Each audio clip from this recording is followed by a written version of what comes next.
महत्वपूर्ण और खबरों के दम पर कहाँ एक्शन है, सारी डिटेल लेकर नुपुर हमारे साथ जुड़ चुकी हैं। नुपुर, मॉर्निंग। पहले तो बताइए, ढेरों नंबर्स निकल कर आए हैं, तो क्या एनालिसिस है, जरा वो दर्शकों के सामने रख दीजिए। बिल्कुल, गुड मॉर्निंग। सबसे पहले आईटीसी के साथ शुरुआत करते हैं। यहाँ पर इंटरेस्टिंग मूवमेंट देखने को मिल सकता है क्योंकि एफएमसीजी के नंबर्स काफ़ी कमज़ोर आते हुए नजर आ रहे हैं, लेकिन यहाँ पर सिगरेट का वॉल्यूम जो है वो इनलाइन आते हुए दिखा है। इनफैक्ट जो अपर बैंड था 3% की वॉल्यूम ग्रोथ का, वहाँ पर आते हुए दिखे सिगरेट वॉल्यूम ग्रोथ 3% रही है इस क्वार्टर में। हालांकि एफएमसीजी में देखे तो 8.5% के मार्जिन के अगेंस्ट 8% के मार्जिन आते हुए नजर आए इस क्वार्टर में। होटल कारोबार काफ़ी बेटर रहा है इस कंपनी के लिए। पेपर सेगमेंट में दिक्कतें बरकरार है, वहाँ पर मार्जिन इम्पैक्ट आते हुए दिखाएं, जिसकी वजह से कंसोलिडेटेड मार्जिन्स देखें तो आपको थोड़े कमज़ोर नजर आएंगे। लेकिन रेवेन्यू पर बीट है, 17,780 करोड़ का अनुमान लेके चल रहे थे, 19,327 करोड़ के आसपास रेवेन्यू ग्रोथ आती हुई दिखी है।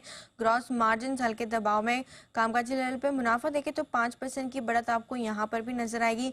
मार्जिन 35% का अनुमान था, 32% के आसपास आते हुए दिखे। और मुनाफा भी देखें तो 3% की ग्रोथ आपको यहाँ पर भी दिखेगी। कंपनी के जो सिगरेट वॉल्यूम ग्रोथ यहाँ पर रही है 3% की, वर्सेस 3% का अनुमान था। एफएमसीजी डिसेंट ग्रोथ यहाँ पर आती हुई नजर आई है। होटल कारोबार ने काफ़ी बेटर किया है। डीमर्जर के पर फोकस अभी लगातार यहाँ पर बना हुआ है। इंडसइंड बैंक आज इंटरेस्टिंग मूव यहाँ पर भी आते हुए नजर आ सकता है क्योंकि बड़ा मिस देखने को मिल रहा है। एक्सपेक्टेशन प्रोविजंस बढ़ते हुए नजर आए, जिसकी वजह से मुनाफे पे असर दिखेगा। एसेट क्वालिटी भी देखे तो वो भी थोड़ी खराब होती हुई दिखी है, जिसका इम्पैक्ट आपको नतीजों में नजर आएगा। एनटीपीसी कमजोर नतीजे यहाँ पर भी आते हुए दिख रहे हैं। रेवेन्यू में 1.5% की कमजोरी, एबिटा में देखे तो 8% की कमजोरी यहाँ पर भी है। मार्जिन 27% का अनुमान था, 24% आते हुए दिखे। मुनाफा देखे तो यहाँ पर भी 20% की बढ़त दिख सकती, 20% की बढ़त इस क्वार्टर में दर्ज की है। एफएनओ के लिहाज से डिक्सन टेक बीट यहाँ पर नंबर्स पर आते हुए नजर आ रहा है।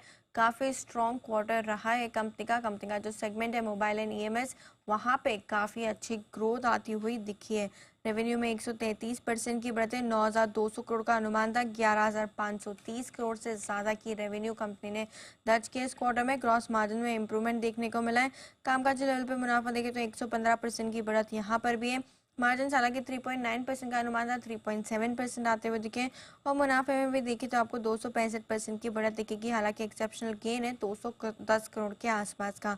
Godrej consumer better than estimates number यहाँ पर भी है। कंसिडरिंग द फैक्ट कि एफएमसीजी के नंबर्स काफ़ी कमज़ोर आए हैं, इस कंपनी ने काफ़ी बेटर परफॉर्मेंस दिखाई है। 7% की इंडिया वॉल्यूम ग्रोथ देखने को मिली है, अनुमान भी 7% का था। हालांकि मैनेजमेंट का कहना है कि थोड़ा पाम ऑयल की प्राइसेस में बढ़त की वजह से मार्जिन इम्पैक्टेड रहे इस क्वार्टर में, आगे चलकर भी रहेंगे।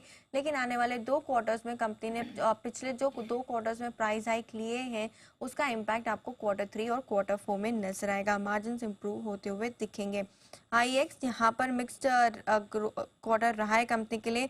रेवेन्यू में 28% की बढ़त है, कामकाजी लेवल पे मुनाफा देखे तो 30% की बढ़त यहाँ पर भी आपको नजर आएगी।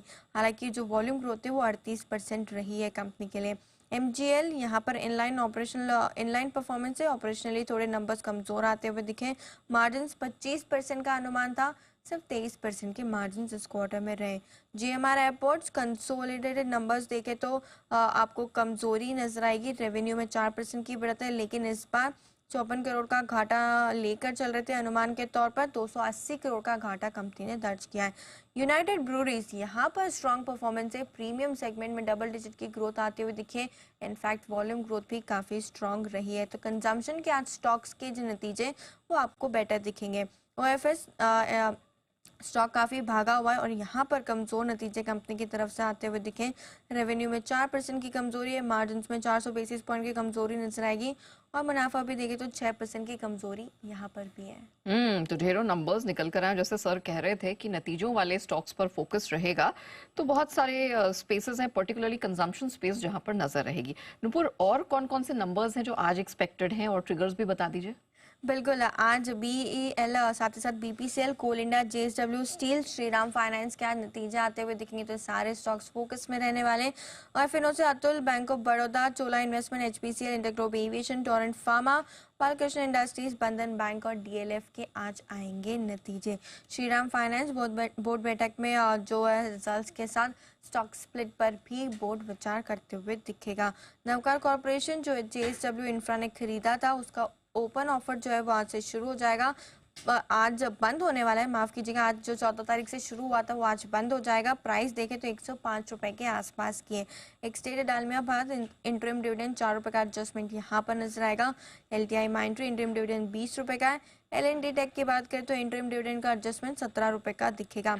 गोदावरी बायो रिफाइनरीज आईपीओ जो है आज बंद होने वाला है, करीबन 54% बढ़ते हुए दिखा है अब तक। अफकॉन्स इंफ्रास्ट्रक्चर आज से आईपीओ ओपन होने वाला है, 29 अक्टूबर तक ये खुला रहेगा। प्राइस बैंड 440 से 463 रुपए के आसपास की, 5,403 करोड़ की इसकी साइज है। एंकर निवेशकों के जरिए 1622 करोड़ रुपए कंपनी ने जुटा लिए।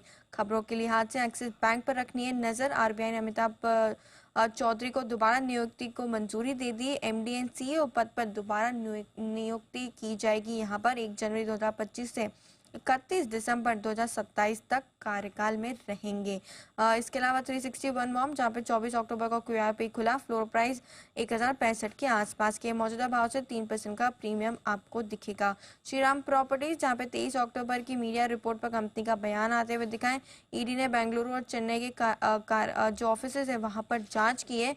मामले की गतिविधि पर आगे अपडेट कंपनी करती रहेगी। कंसाइन नेरोलेक जहां पे एथन डेवलपर्स के साथ 726 करोड़ में जमीन बिक्री के लिए कंपनी ने करार किया है, तो पॉजिटिव खबर यहां पे कंपनी के लिए।